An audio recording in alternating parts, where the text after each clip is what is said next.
ఎలివేషన్లు బారడు, వచ్చిన సీట్లు చారడు. బిల్డప్లు, ఎలివేషన్లు ఇవ్వడంలో టీడీపీ వాళ్లను మించిన వాళ్ళు లేరు.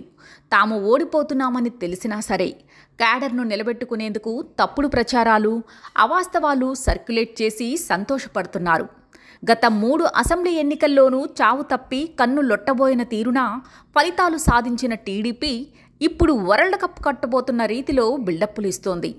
ఉమ్మడి ఏపీలో 2004 ఎన్నికల్లో టీడీపీ 34 సీట్లు, 2009లో 53 స్థానాలు సాధించింది.